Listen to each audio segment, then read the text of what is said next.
Assalamualaikum warahmatullahi wabarakatuh. Di sini kami akan mempresentasikan hasil diskusi kami mengenai produk steril yang beranggotakan Doris Puspitasari, Liana Febrianti, dan Lina Umami. Yang pertama ada prinsip-prinsip aspek produksi dalam CPOB. Aspek produksi secara umum meliputi yang pertama ada produksi yang dilakukan dan diawasi oleh personil yang kompeten. Kedua, penanganan bahan dan produk jadi dilakukan sesuai prosedur atau instruksi tertulis. Ketiga, seluruh bagian yang diterima diperiksa untuk memastikan kesesuaiannya dengan pemesanannya.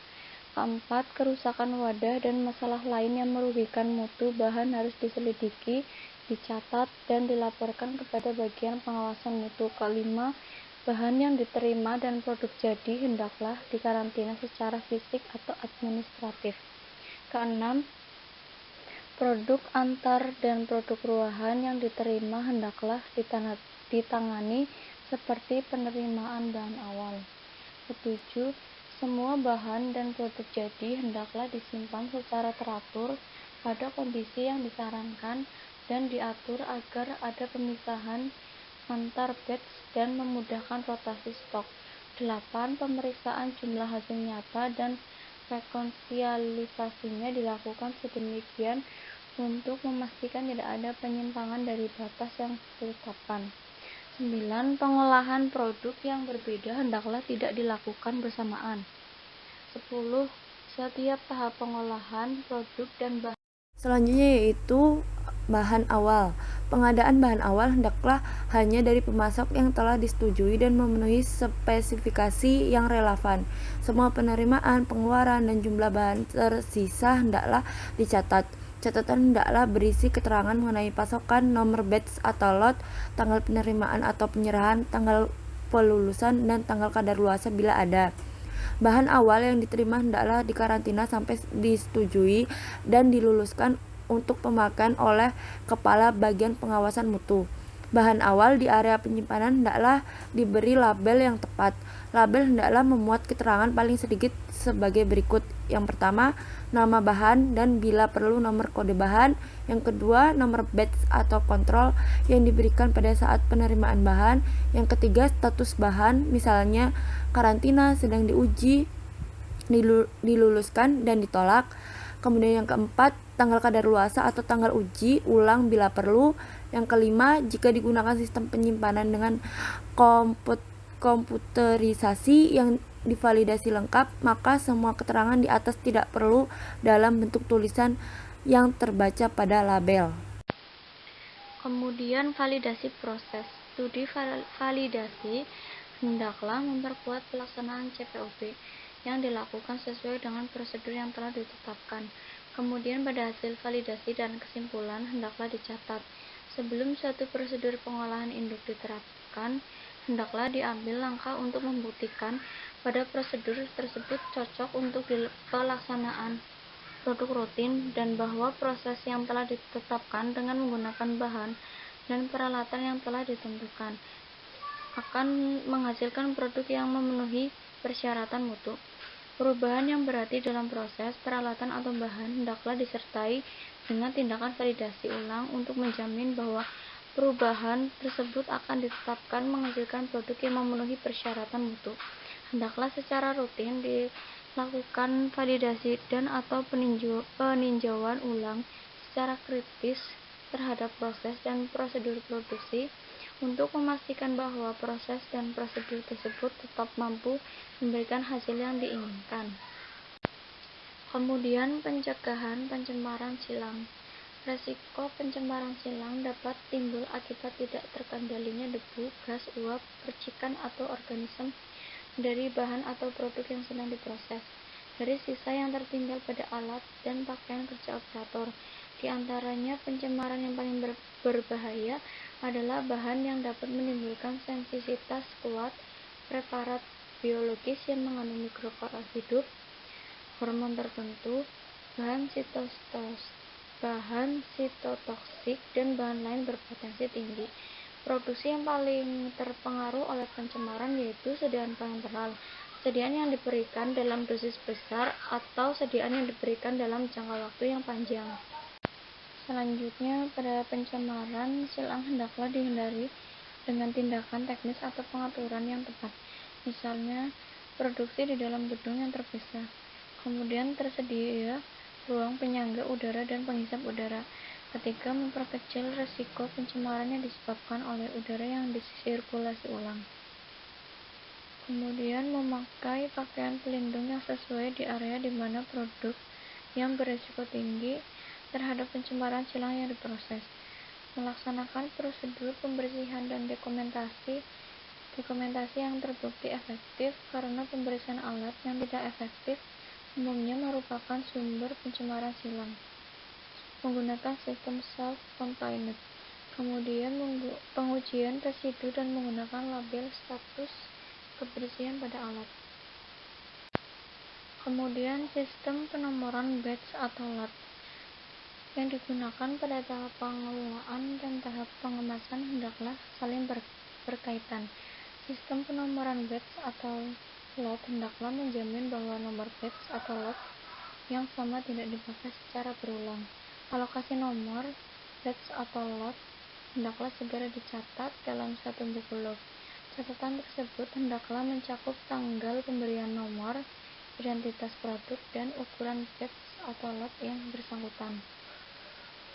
Selanjutnya yaitu ada penimbangan dan penyerahan. Penimbangan atau perhitungan dan penyerahan bahan awal, bahan pengemas, produk antara, dan produk ruahan dianggap sebagai bagian dari siklus produksi dan memerlukan dokumentasi serta rekonsiliasi yang lengkap. Cara penanganan, penimbangan, perhitungan, dan penyerahan bahan awal, bahan pengemas, produk antara, dan produk ruahan hendaklah tercakup dalam prosedur tertulis. Sebelum penimbangan dan penyerahan, tiap wadah bahan awal hendaklah diperiksa kebenaran penandaan, termasuk label pelulusan dari bagian pengawasan mutu. Untuk tiap penimbangan atau pengukuran hendaklah dilakukan pembuktian kebenaran identitas dan jumlah bahan yang ditimbang atau diukur oleh 2 orang personil yang independen, dan pembuktian tersebut dicatat. Bahan awal, produk antara, dan produk ruahan yang diserahkan hendaklah diperiksa ulang kebenarannya dan ditandatangani oleh supervisor produksi sebelum dikirim ke bagian produksi. Sesudah ditimbang atau dihitung, bahan untuk tiap batch hendaklah disimpan dalam satu kelompok dan diberi penandaan yang jelas. Pengembalian. Semua bahan awal, bahan pengemas, produk antara, dan produk ruahan yang dikembalikan ke gudang penyimpanan hendaklah didokumentasikan dengan benar dan direkonsiliasi. Bahan awal, bahan pengemas, produk antara, dan produk ruahan hendaklah tidak dikembalikan ke gudang penyimpanan kecuali memenuhi spesifikasi yang telah ditetapkan. Kemudian, pengolahan dalam produksi. Kegiatan pembuatan produk yang berbeda tidak boleh dilakukan bersamaan atau berurutan di dalam ruang yang sama, kecuali tidak ada risiko terjadinya campur baur atau pencemaran silang. Kondisi lingkungan di area pengolahan hendaklah dipantau dan dikendalikan agar selalu berada pada tingkat yang dipersyaratkan untuk kegiatan pengolahan. Sebelum kegiatan pengolahan dimulai, hendaklah diambil langkah untuk memastikan area pengolahan dan peralatan bersih dan bebas dari bahan awal, produk, atau dokumen yang tidak diperlukan untuk kegiatan pengolahan yang akan dilakukan. Semua kegiatan pengolahan hendaklah dilaksanakan mengikuti prosedur yang telah ditulis. Tiap penyimpangan hendaklah dipertanggungjawabkan dan dilaporkan. Wadah dan tutup yang dipakai untuk bahan yang akan diolah, produk antara, dan produk ruahan hendaklah bersih dan dibuat dari bahan yang tepat sifat dan jenisnya untuk melindungi produk atau bahan terhadap pencemaran atau kerusakan. Semua wadah dan peralatan yang berisi produk antara hendaklah diberi label dengan benar yang menunjukkan tahap pengolahan. Sebelum label ditempelkan, semua penandaan terlebih dahulu hendaklah diulangkan. Selanjutnya yaitu ada produksi solid, liquid, dan semi-solid. Yang pertama, bahan dan produk kering. Untuk mengatasi masalah pengendalian debu dan pencemaran silang yang terjadi pada saat penanganan bahan dan produk kering, perhatian khusus hendaklah diberikan pada desain, pemeliharaan, serta penggunaan sarana dan peralatan. Yang kedua yaitu cairan, krim, dan salep atau non-steril. Produk cairan, krim, dan salep hendaklah diproduksi sedemikian rupa agar terlindung dari pencemaran mikroba dan pencemaran lain. Selanjutnya yaitu produk steril. Produk steril hendaklah dibuat dengan pengawasan khusus dan memperhatikan hal-hal terrinci dengan tujuan untuk menghilangkan pencemaran mikroba dan partikel lain. Menurut cara produksi, produk steril dapat digolongkan dalam dua kategori utama, yaitu yang harus diproses dengan cara aseptik pada semua tahap dan yang disterilkan dalam wadah akhir yang disebut juga sterilisasi akhir. Macam-macam jenis sterilisasi adalah sebagai berikut. Yang pertama yaitu ada sterilisasi secara panas, yang kedua sterilisasi panas basah, yang ketiga sterilisasi panas kering, yang keempat sterilisasi secara saring, kelima sterilisasi dengan gas etilen oksida, yang keenam itu ada sterilisasi secara radiasi. Selanjutnya yaitu pengemasan dalam produksi. Yang pertama, bahan pengemas. Bahan pengemas primer dan bahan pengemas cetak serta bahan cetak lain hendaknya diberi perhatian yang sama seperti terhadap bahan awal. Kemudian yang kedua, kegiatan pengemasan. Kegiatan pengemasan sendiri berfungsi membagi dan mengemas produk ruahan menjadi produk jadi. Pengemasan hendaklah dilaksanakan di bawah pengendalian yang ketat untuk menjaga identitas, keutuhan, dan mutu produk akhir yang dikemas. Kemudian yang ketiga, penyelesaian kegiatan pengemasan. Kemasan terakhir diperiksa dengan cermat untuk memastikan bahwa kemasan produk tersebut sepenuhnya sesuai dengan prosedur pengemasan induk. Kemudian selanjutnya yaitu karantina dan penyerahan produk jadi. Karantina produk jadi sendiri merupakan tahap akhir pengendalian sebelum penyerahan ke gudang dan siap untuk didistribusikan. Area karantina merupakan area terbatas hanya bagi personil yang benar-benar diperlukan untuk bekerja atau diberi wewenang untuk masuk ke area tersebut. Produk jadi yang memerlukan kondisi penyimpanan khusus hendaklah diberi penanda jelas yang menyatakan kondisi penyimpanan yang diperlukan dan produk tersebut hendaklah disimpan di area karantina dengan kondisi yang sesuai. Pelulusan akhir produk hendaklah didahului dengan penyelesaian yang memuaskan dari paling tidak hal sebagai berikut. Yang pertama, produk memenuhi persyaratan mutu dalam semua spesifikasi pengolahan dan pengemasan.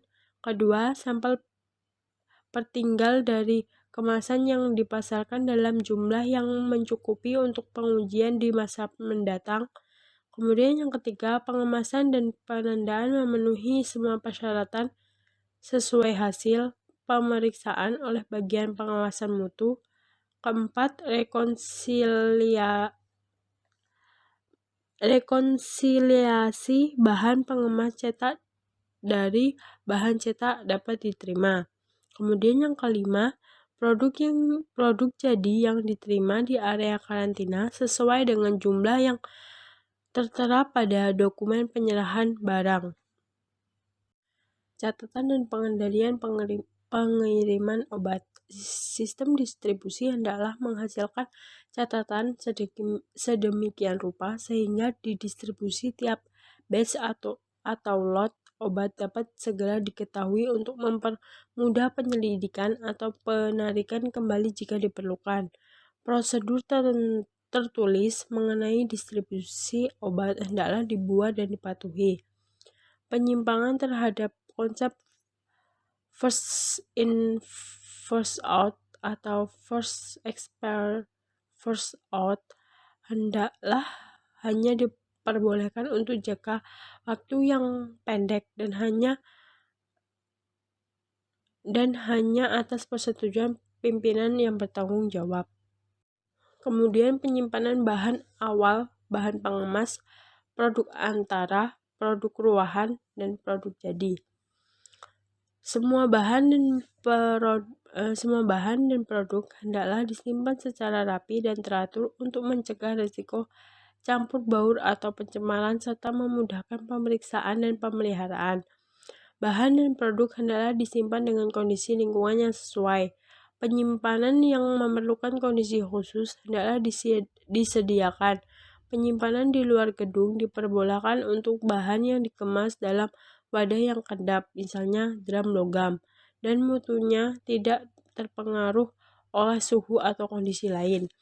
Semua penyerahan ke area penyimpanan, termasuk bahan kembalian, hendaklah didokumentasikan dengan baik.